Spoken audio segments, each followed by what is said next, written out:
Hoy les voy a compartir el capítulo 8 y vamos a compartir los versículos del 31 al 38. Y dice la palabra del Señor así: y comenzó a enseñarles que le era necesario al Hijo del Hombre padecer mucho y ser desechado por los ancianos, por los principales sacerdotes y por los escribas, y ser muerto y resucitar después de 3 días. Esto les decía claramente. Entonces Pedro le tomó aparte y comenzó a reconvenirle. Pero él, volviéndose y mirando a los discípulos, reprendió a Pedro, diciendo: quítate de delante de mí, Satanás, porque no pones la mira en las cosas de Dios, sino en la de los hombres. Y llamando a la gente y a sus discípulos, les dijo: si alguno quiere venir en pos de mí, niéguese a sí mismo y tome su cruz y sígame. Porque todo el que quiera salvar su vida, la perderá. Y todo el que pierda su vida por causa de mí y del Evangelio, la salvará. Porque, ¿qué aprovechará al hombre si ganare todo el mundo y perdiere su alma? ¿O qué recompensa dará el hombre por su alma? Porque el que se avergonzare de mí y de mis palabras en esta generación adúltera y pecadora, el Hijo del Hombre se avergonzará también de él cuando venga en la gloria de su Padre con los santos ángeles. Capítulo 9 y el versículo 1. También les dijo: de cierto os digo que hay algunos de los que están aquí que no gustarán la muerte hasta que hayan visto el reino de Dios venido con poder. Amén.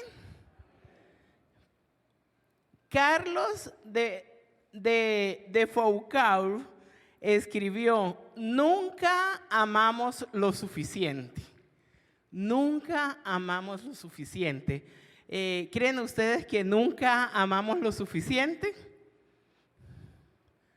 Tú y yo nunca amamos lo suficiente, pero nuestro Padre Celestial nos amó de tal manera que envió a su único Hijo para salvarnos, para morir en esa cruz por nuestros pecados. Él sí ama y seguirá amándonos lo suficiente, porque Él no cambia. Él es el mismo ayer, hoy, mañana y siempre. Un día decidió amarte y Él no cambia. Te amó, te ama y te amará. Nunca amamos lo suficiente. Tal vez pensamos que amamos lo suficiente, o somos tan osados que pensamos que amamos demasiado. Nunca amamos lo suficiente. Solo Dios nos amó lo suficiente para enviar a su único Hijo, para que tú y yo ahora tengamos la certeza de una vida eterna. Jesús anuncia su muerte en este pasaje de Marcos 8. Este evangelio de Marcos lo pudiésemos dividir en 2 partes. En la parte que ya vimos y en la parte que vamos a ver de aquí en adelante. Los 8 capítulos que hemos visto, ¿cómo hemos visto a Jesús?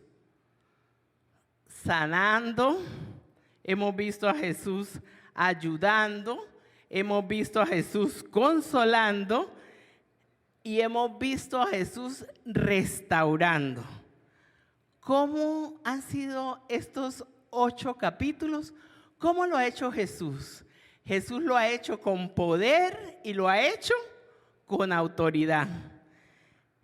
Y en este versículo 31, Jesús empieza a hablar acerca de su muerte. Le habla a los discípulos de lo que viene. Y eso resulta asombroso. Y realmente ahí hay un punto crucial en el Evangelio de Marcos. A partir de este momento veremos a Jesús de una manera diferente. Jesús va camino a Jerusalén y Jesús sabe a qué se va a enfrentar. Jesús se va a enfrentar a la oscuridad del huerto de Getsemaní. Jesús se va a enfrentar a la sala de juicio de Poncio Pilato. Jesús se va a enfrentar al poste de la flagelación. Jesús se va a enfrentar a la cruz. Y en ese camino a la cruz, como veremos, sigue llevando su ministerio entre los hombres. Sabiendo lo que le esperaba, aún continúa llevando su ministerio. Ese camino a la cruz. Hoy examinaremos la parte en que Jesús somete a sus discípulos a esa preparación que tuvo lugar justo en Cesarea de Filipo, al norte de Galilea, al pie del monte de Hermón. Una vez que Jesús les hubo anunciado a sus discípulos la cruz, hemos llegado al punto central del Evangelio de Marcos. Y Jesús conocía bien a ese pueblo que le seguía. Le seguían multitudes, pero esas multitudes no eran desconocidas para Jesús. Jesús les conocía bien y sabía que mucha de la fe que esa gente procesaba y decía era superficial. En esa multitud, esa fe de muchos de los que le seguían era una fe superficial, era una fe interesada, pero finalmente aquellos que le seguían serían los mismos que llegarían a rechazarle en el momento en que la situación no se ajustara a lo que ellos esperaban de él. Además, Jesús sabía muy bien que para llegar a reinar sobre los hombres pecadores era necesario vencer al pecado. Y esto solo era posible por medio de su propia muerte y resurrección. ¿Cómo venció Jesús al pecado en la cruz? Con su muerte y con su resurrección. Vamos a compartir el versículo 31. Y comenzó a enseñarles que le era necesario al Hijo del Hombre padecer mucho y ser desechado por los ancianos, por los principales sacerdotes y por los escribas, y ser muerto y resucitar después de 3 días.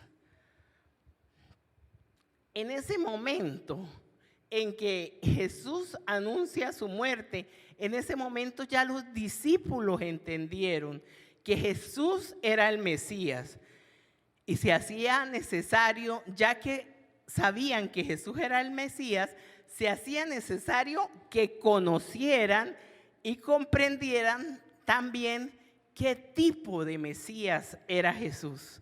Por esta razón, Jesús comenzó a enseñarles la verdad fundamental, cómo se iba a establecer su reino. Y esa verdad fundamental no era otra que su muerte en la cruz y su victoria, su resurrección. Para entender la importancia de lo que Jesús quería decirle a sus discípulos, debemos observar bien el lenguaje que empleó.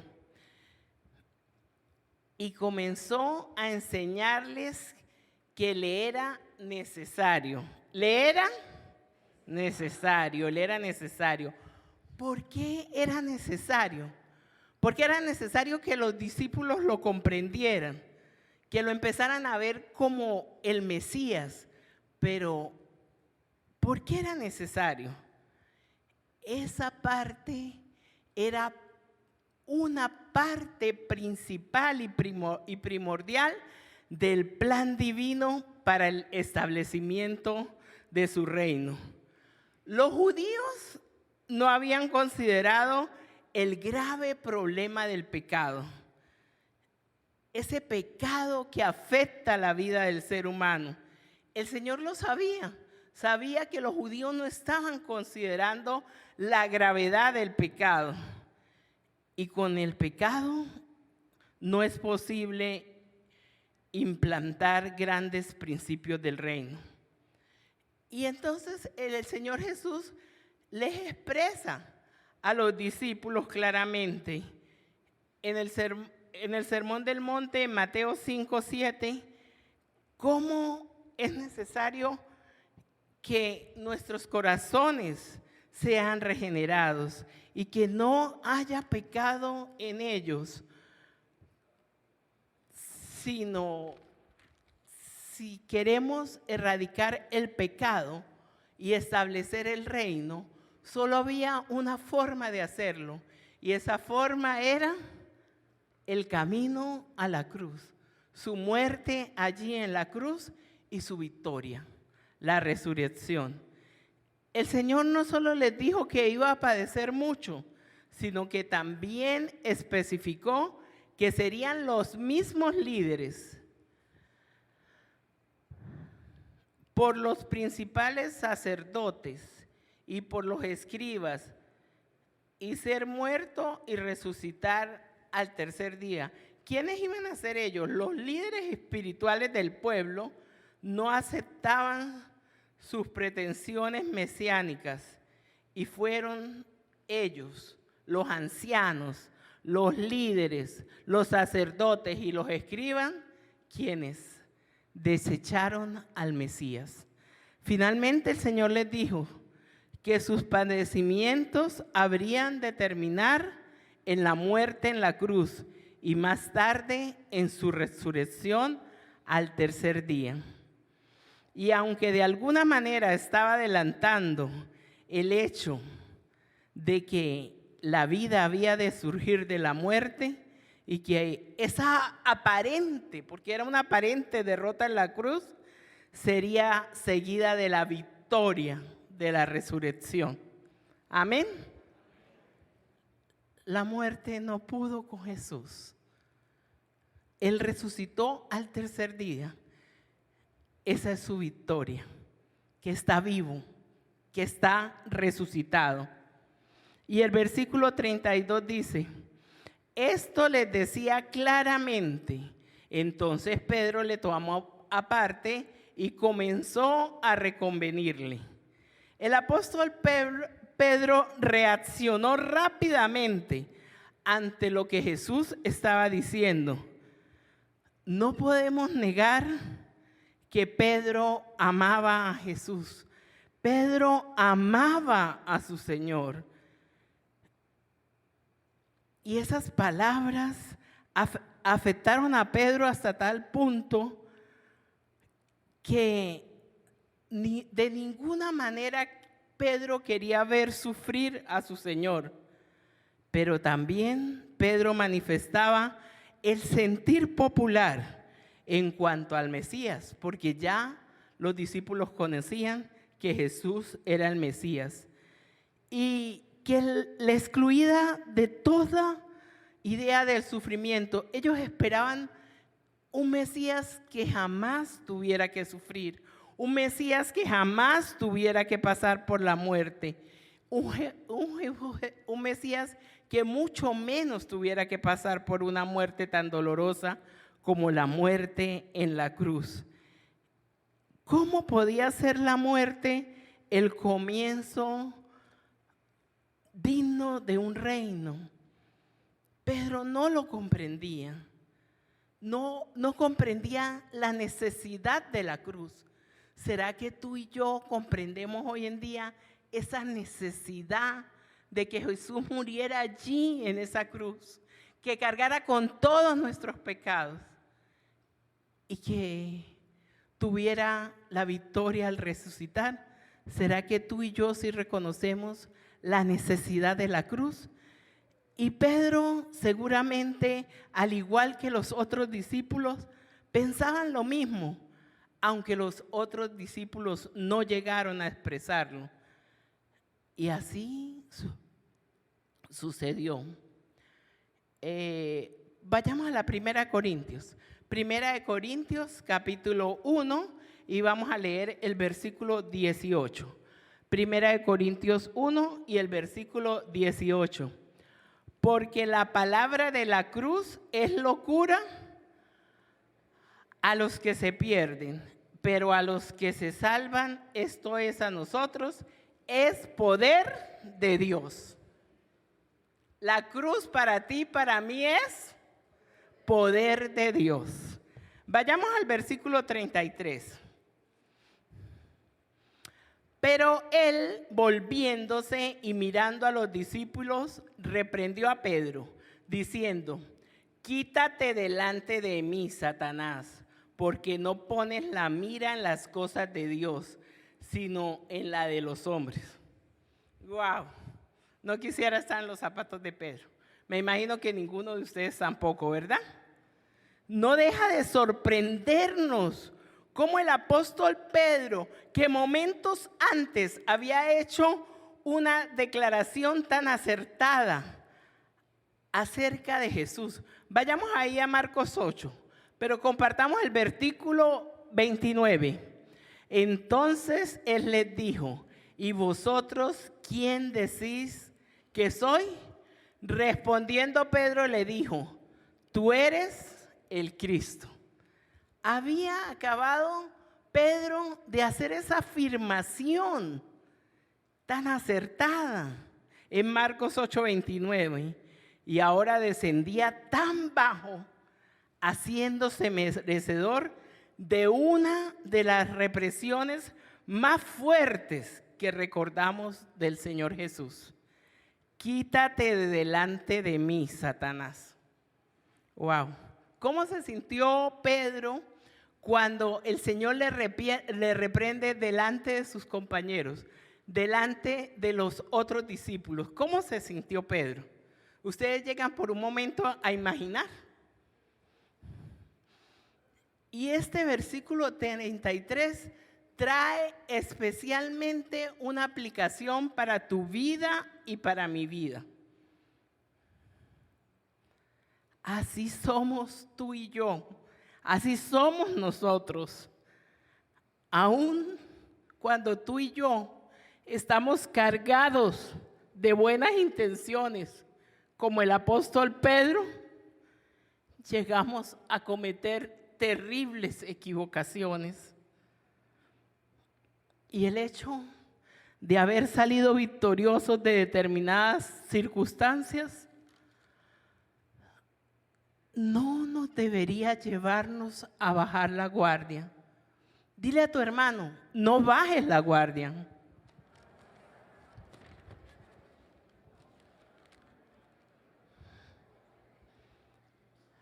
Tú y yo no podemos bajar la guardia. No podemos bajar la guardia porque vemos que el enemigo no descansa.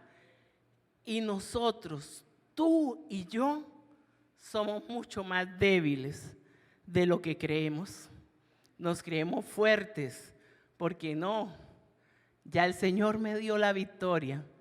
Ya salí de eso. Cuidado, cuidado, cuidado. No podemos bajar la guardia. No bajes la guardia, porque el enemigo no descansa y tú y yo somos mucho más débiles de lo que creemos. El Señor Jesús no bajó la guardia. Inmediatamente respondió a lo que Pedro estaba sugiriendo, reprendiéndolo en presencia de todo el grupo. Esto tuvo que ser muy, pero muy humillante para el apóstol Pedro, pero era totalmente necesario. Había que quitar de la mente de los discípulos la idea de un establecimiento inmediato de un reino en el que Jesús se sentara glorioso en Jerusalén a reinar y ellos compartieran con él el honor y el poder. Eso que tenían los discípulos, allí en su mente había que derribarlo. Era necesario derribarlo, porque en ese momento aún los discípulos no habían comprendido el camino a la cruz. El comentario de Pedro puso de manifiesto el fuerte contraste que hay entre los pensamientos de Dios y los pensamientos de los hombres. Dios tenía un plan perfecto de salvación para la humanidad. Ese era el pensamiento de Dios. ¿Y cuál era el pensamiento de los discípulos? Que ya sabemos, Jesús es el Mesías, que reine y nosotros vamos a reinar con Él con honor y con poder. ¿Y dónde queda la cruz? ¿Dónde queda el camino a la cruz? ¿Dónde?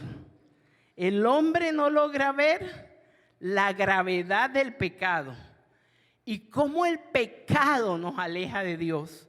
No lo logra ver.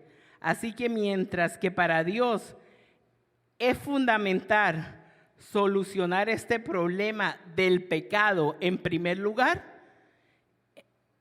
en cambio los hombres ni siquiera logran ver sus pecados y mucho menos asumir que los pecados son un obstáculo para participar en el reino de Dios.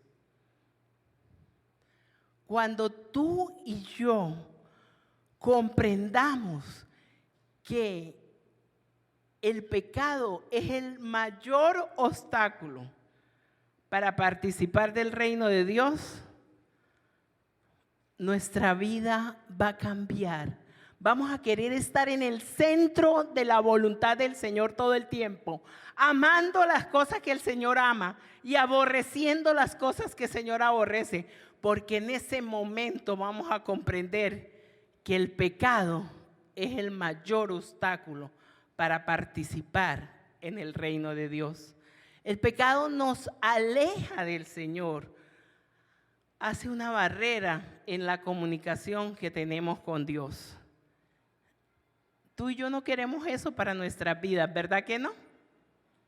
Tenemos que reconocer nuestros pecados, confesarlos, y el Señor es fiel y justo para perdonarnos y para limpiarnos de toda maldad. Vayamos al versículo 34. Y llamando a la gente y a sus discípulos les dijo: si alguno quiere venir en pos de mí, niéguese a sí mismo y tome su cruz y sígame. ¿Cuántos aquí? ¿Cuántos? Amén. Que esas manos se vean levantadas. Amén. Vamos a negarnos, vamos a tomar nuestra cruz y vamos a seguirle. Después de rechazar la postura de Pedro, Jesús llamó a los discípulos y a la gente para explicarle las condiciones en las que tendría que seguir. Como quien dice, hasta este tiempo me han seguido, yo he hecho sanidad, he hecho milagros, he hecho restauraciones, ¿verdad? ¿De aquí en adelante me van a seguir? ¿Sí o no? Les está preguntando, ¿me van a seguir? Sí. Bueno, si me quieren seguir, niéguese a sí mismo, tome su cruz y sígame. Hasta ese momento, ir en pos de Jesús había consistido básicamente en acompañarle, en escucharle, en verle actuar. Pero a partir de aquí, el Señor requería un grado de compromiso mucho mayor. Amén. A partir de hoy, el Señor necesita que tú te comprometas de una forma mayor. Amén. ¿Estás dispuesto a negarte, a tomar tu cruz, a obedecerle? De hoy en adelante el Señor necesita que tú te comprometas de una manera mayor con Él. ¿Quién querría seguirle por el camino que les estaba describiendo Jesús? Un camino de rechazo, un camino de padecimiento y un camino de muerte. ¿Quién le querría seguir? Y eso se aplica hoy, en el siglo XXI, en el año 2023, en el 12 de noviembre. Tanto entonces como ahora, no son muchos los que eligen seguir a Jesús. No son muchos los que eligen seguir a Jesús.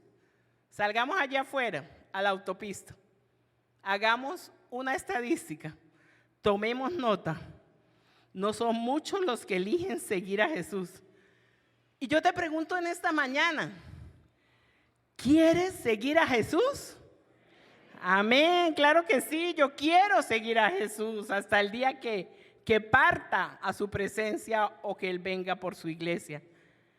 ¿Quieres ser discípulo de Jesús? Muy pasito, un amén que se escucha hasta el cielo. ¿Quieres ser discípulo de Jesús? Si tú quieres ser discípulo de Jesús, tenemos que entender lo que quiere decir cuando dice niéguese a sí mismo, que es el primer paso del discipulado. ¿Cuál es el primer paso del discipulado? Niéguese a sí mismo.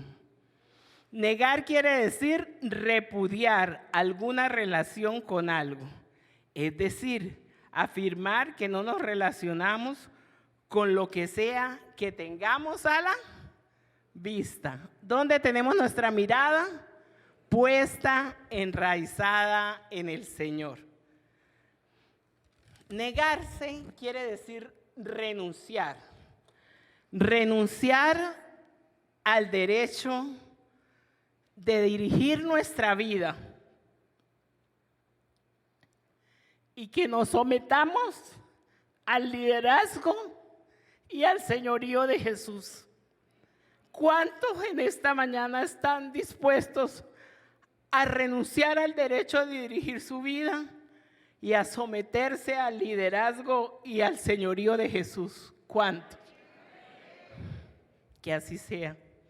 Esto es fundamental para todo discipulado y sin negarnos a nosotros mismos, sin negar el derecho a dirigir nuestras vidas, no hay discipulado.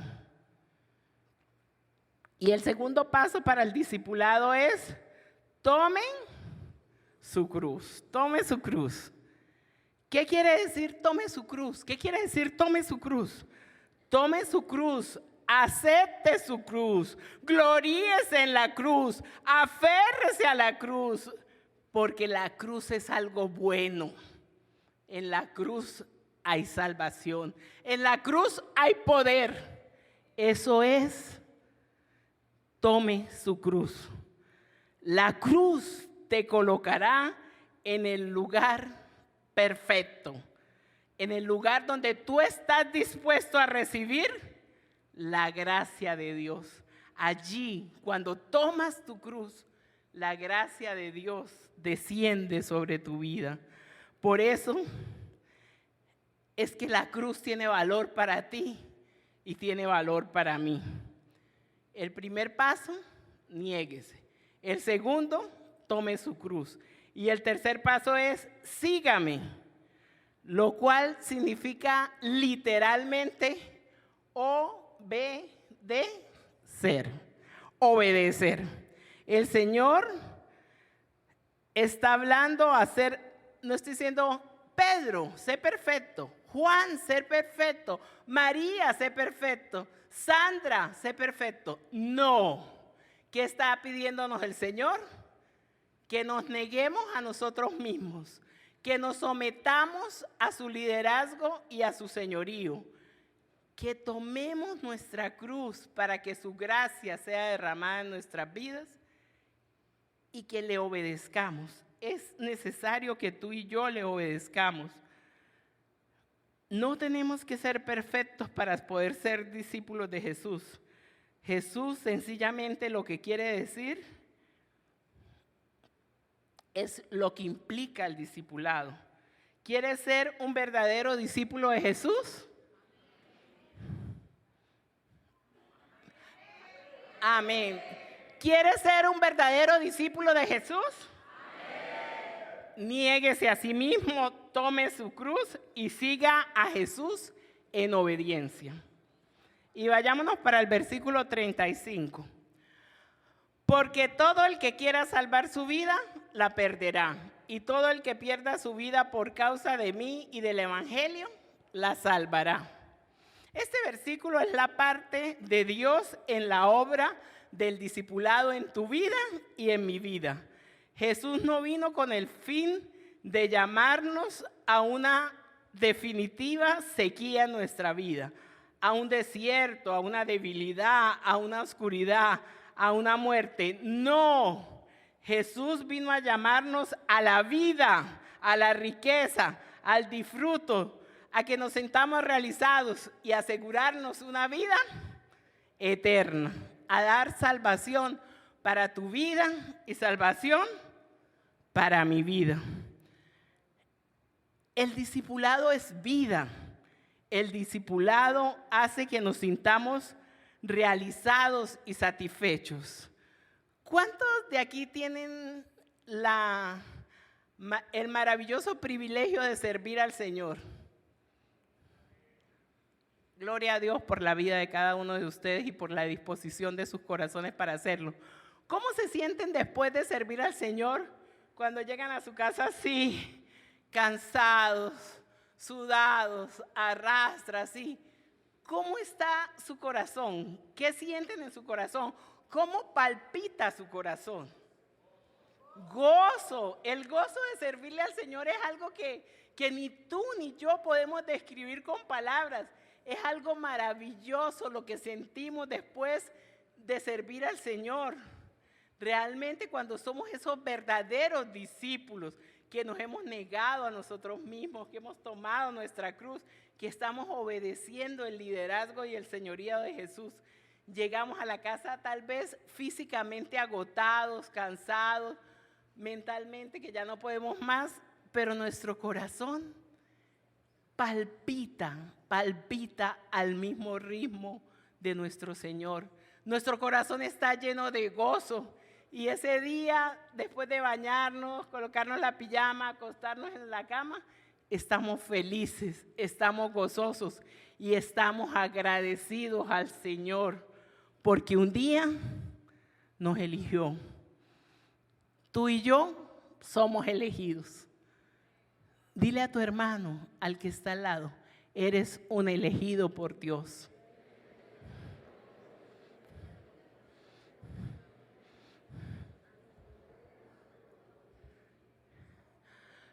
No todos pueden decir eso, que han sido elegidos por Dios. Tú tienes el privilegio de decir con propiedad, con poder y autoridad, soy un elegido de Dios. La única manera que podamos encontrar lo que tú y yo necesitamos es por medio de Jesús, por medio de ese sacrificio que hizo Jesús en la cruz del Calvario por tus pecados y por mis pecados. Y luego su posterior victoria al resucitar. Jesús venció, Jesús resucitó, Jesús está vivo y resucitado. Jesús es el camino, Jesús es la verdad, Jesús es la vida. Amén. Ahora vayamos al versículo 36 y 37. Porque ¿qué aprovechará al hombre si ganara todo el mundo y perdiere su alma? ¿O qué recompensa dará el hombre por su alma? El valor del alma. Qué penetrantes son las preguntas que hace Jesús. Versículo 36. Pregunta, ¿qué aprovechará al hombre si ganare todo el mundo y perdiere su alma? Versículo 37. ¿O qué recompensa dará el hombre por su alma? Qué penetrantes son las preguntas que hace Jesús. Estas son preguntas que hasta el día de hoy están vigentes. Aquí, hoy, en este momento, esas preguntas penden sobre nuestra generación, como lo ha hecho sobre todas las generaciones, desde ese día hasta hoy. Jesús no solo hace esas preguntas, sino al mismo tiempo deja claro que no podemos engañarles. Aquí no hay trampa. Él conoce los deseos de nuestro corazón. Él escudriña nuestros pensamientos. A Él no podemos mentirle. A Él no le podemos engañar. Solo debemos correr el riesgo de la mano de Jesús. ¿A cuántos les parece que cada día es una aventura diferente cuando vas de la mano del Señor? ¿A quiénes les parece eso? Amén. ¿Qué aventuras tan maravillosas es cuando tú te agarras fuerte del Señor y viene la tormenta y te mueve y tú no te sueltas? Y Señor, sin ti no voy a ningún lado. Y viene el desierto y tú no te quieres levantar y el Señor te está sosteniendo. Vivir cada día aferrado al Señor, agarrado fuerte de su mano, es una aventura maravillosa. Toma el riesgo de vivir cada día agarrado fuerte del Señor. Y vayamos al versículo 38. Porque el que se avergonzare de mí y de mis palabras en esta generación adúltera y pecadora, el Hijo del Hombre se avergonzará también de él cuando venga en la gloria de su Padre con los santos ángeles. Es decir, más que tus palabras y que mis palabras, debe hablar nuestros hechos, ¿verdad? Porque no es cuestión de palabras, porque las palabras no cuentan historias, solo los hechos cuentan historias. No es lo que hayamos dicho o lo que digamos yo creo, no, sino es la manera como tú y yo nos comportamos, la manera como tú y yo llevamos nuestra vida. Eso es lo que hace la diferencia. Les voy a contar un corto testimonio. Saben que hay muchos problemas de gasolina. Aquí no es ni mínimo el problema de la gasolina comparado como se vive el problema de la gasolina en la frontera. Allá sí es verdad que es 3, 4 y 5 días haciendo cola cuando llega la gandola, ¿verdad? Entonces yo quería viajar y no podía, porque decían no hay gasolina en San Cristóbal, no hay gasolina en Barinas, no nos podemos arriesgar, irnos y no conseguir gasolina en el camino. Por fin un señor decidió que sí, que se iba a arriesgar. Bueno, el señor se arriesgó y yo de una vez, como siempre, mensajes a todos. Ay, oren por mí, oren por el conductor, oren por los pasajeros, pero sobre todo oren que el Señor nos guarde en el camino y podamos conseguir gasolina. Definitivamente no conseguimos gasolina. Llegamos a un lugar donde venden por así de 2 litros y la venden como a $1, $1.50 el litro. Pero el señor, como se había arriesgado, y cuando uno no oye tiene que asumir las consecuencias de las decisiones que toma, tuvo que pagar la gasolina a ese precio. Pagó 30 litros y con eso llegamos como hasta Guanare. En Guanare llegó un conductor y le prestó 20 litros. Y con eso alcanzamos a pasar Taguanes y ya en rojo, la reserva. Y para Dios no hay casualidades. Todo sucede con un propósito. El chico que estaba atrás, en el puesto de atrás, era japonés. Y me pregunta, disculpe, ¿la conozco? Y yo le digo, no, nunca te he visto. Yo la he visto a usted predicar en la iglesia de la Esmeralda. Soy amigo de tal. Bueno, me nombró unos chicos de acá, unos jóvenes de la iglesia. Y él vivía donde una hermana de aquí que se congregaba aquí y la hermana lo traía, lo invitaba. Entonces, en una alcabala que nos habían parado, el conductor dijo como con desprecio, como con desdén, ¿quiénes llevan? La esposa de un sobrino, mi médico y 2 evangélicas. Las 2 evangélicas eran mi tía y yo, ¿no? Pero lo dijo de una manera, ¿verdad? Pero yo no negué mi fe, Yo le decía, tenga fe, vamos a orar, que el Señor nos va a proveer gasolina y a un precio justo. Y ore, y active los mensajes de texto para que las demás me apoyaran con sus oraciones. Y ore. Pero el Señor es maravilloso, el Señor nos oye y nos responde.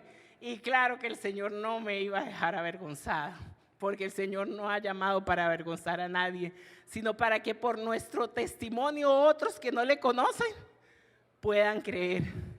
Y pasamos 2 alcabalas y él, ¿sabe dónde venden gasolina? En La Aguadita. ¿Sabe dónde venden gasolina? En La Aguadita. Y él le mete la chancleta a ver si llegamos a La Aguadita. Llegamos a La Aguadita, cerrada la estación de servicio. Pero como el Señor es maravilloso, un poquitico más adelante, una estación de servicio con gasolina, sin cola, al precio justo. Solo me podía quebrantar de la grandeza del Señor, solo me podía quebrantar. Realmente agradecida a mi padre, echó gasolina y todo. Yo fui al baño y cuando regreso lo encuentro así, agradeciéndole a Dios, el que se había burlado de las evangélicas, agradeciéndole a Dios porque ahí nos hubiésemos quedado, sin gasolina y quién sabe hasta cuándo. Pero el Señor es bueno, el Señor es fiel. Yo no lo negué, no dije, no, usted está equivocado, yo no era la que estaba predicando, no. Yo dije, sí, yo asisto a esa iglesia, yo predico en esa iglesia, yo soy del equipo pastoral, te voy a invitar, dame tu número para que perseveres. Él me dijo, el Señor me ha estado llamando de muchas maneras. Mi novia vive en Barquisimeto y es cristiano. Se congrega en una iglesia en Barquisimeto. Pero vi la gloria del Señor de una manera tan maravillosa que solo tenía palabras de agradecimiento, porque aquel que no creía, yo me acerqué por la ventanilla cuando él estaba así y le dije, Dios existe, vive en el cielo y hace milagros. Y me monté en el carro y llegamos sin problema.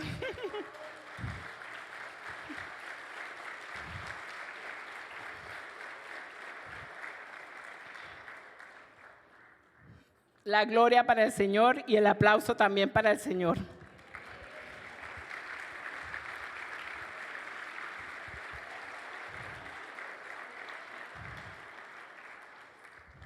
Una pregunta más.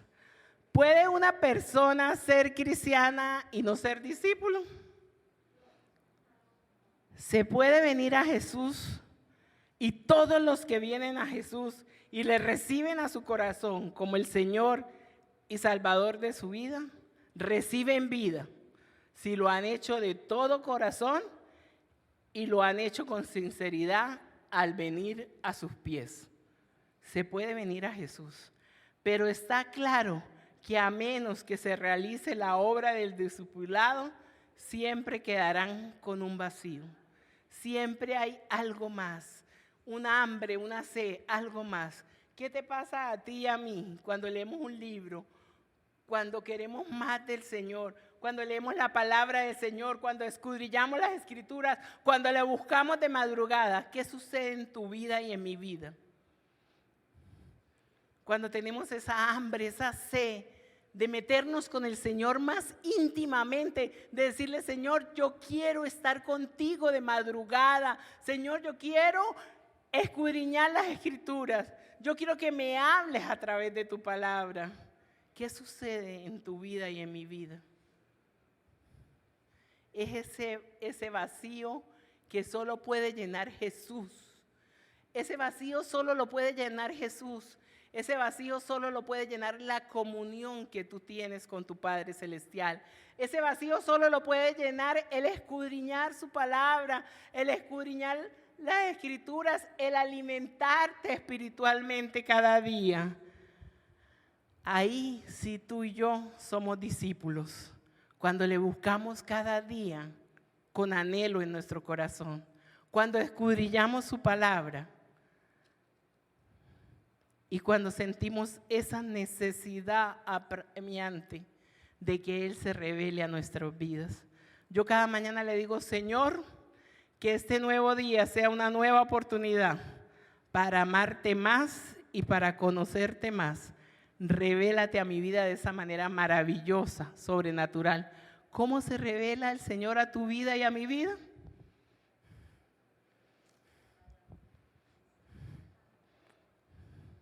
A través de su palabra. Es necesario que invirtamos tiempo en escudriñar las Escrituras. Vayamos a la segunda de Corintios, capítulo 6, el versículo 1 y la parte B. Segunda de Corintios, capítulo 6, el versículo 1 y la parte B.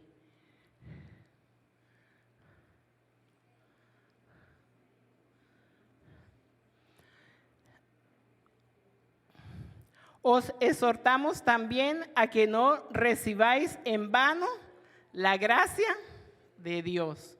No recibáis en vano la gracia de Dios. Solo aquellos que son discípulos viven una vida abundante. Pregúntale a tu hermano, ¿cuál es el propósito para tu vida? ¿Será que el hermano lo sabe? Pregúntale, ¿cuál es el propósito para tu vida?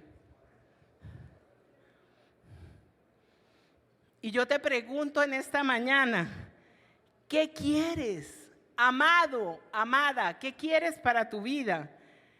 ¿Quieres vivir tu vida para ti mismo o quieres vivirla para tu Señor? ¿Quieres vivir tu vida para ti mismo o quieres vivir la vida para tu Señor? Ser cristiano no es fácil. ¿Es fácil ser cristiano? No, ser cristiano no es fácil. Es de alto nivel. Ser hijo de Dios es un privilegio, es un alto nivel. Ser cristiano requiere que seamos rigurosos. Ser cristiano requiere de que seamos radicales. Ser hijos de Dios es un privilegio. Apropiémonos del privilegio de ser hijos de Dios.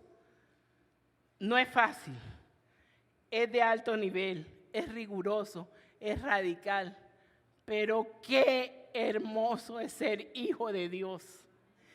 Qué hermoso es dar testimonio de en quién hemos creído. Qué hermoso es dar testimonio de lo que hace en nuestras vidas, en la vida de nuestras familias. Qué maravilloso es ver su obrar maravilloso, maravilloso, maravilloso, maravilloso. Agradecidos por lo que Él hace cada día en nuestras vidas, porque el Señor hace maravillas en tu vida y en mi vida cada día. Es maravilloso ser hijo de Dios. Es maravilloso apropiarnos de las promesas que Él nos ha dejado en su palabra. Aquí su palabra la ha dejado llena de promesas. Apropiémonos de las promesas que nos ha dejado en su palabra. Yo todos los días cuando les escribo, ¿qué les escribo? Activa tu fe, activa tu fe, activa tu fe. Porque tú y yo somos hombres y mujeres de fe.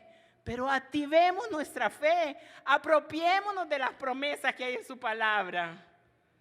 No es fácil, pero estar fuera de Jesucristo no es vida. Allí no hay vida. Vida hay en Jesús, vida hay en esa cruz, vida hay en esa sangre que se derramó por tus pecados y por mis pecados. Vida hay cuando Él resucitó, cuando Él venció. Ahí sí hay vida. Cuando tú y yo decimos, somos salvos. Si hoy parto de aquí, sé a dónde voy. A una eternidad con Él. Eso es vida. Jesús es el único camino hacia la vida. Amén. Jesús es el único camino hacia la vida. Cierra tus ojos, inclina tu rostro. Vamos a darle gracias al Señor por su palabra. Señor, mi Dios, mi Padre Celestial, agradecidos por tu palabra, Señor, por esa palabra que has traído a nuestras vidas en esta mañana, Señor. Gracias, Padre, porque tu profundo amor hace la diferencia en nuestras vidas. Gracias por un día haber colocado tu mirada en nosotros y hoy podemos estar seguros que somos tus hijos, que tenemos privilegio, que somos tus elegidos, que vivimos una vida con propósito, porque tú nos llamaste con un plan y un propósito perfecto. Gracias, Señor. Gracias, Padre.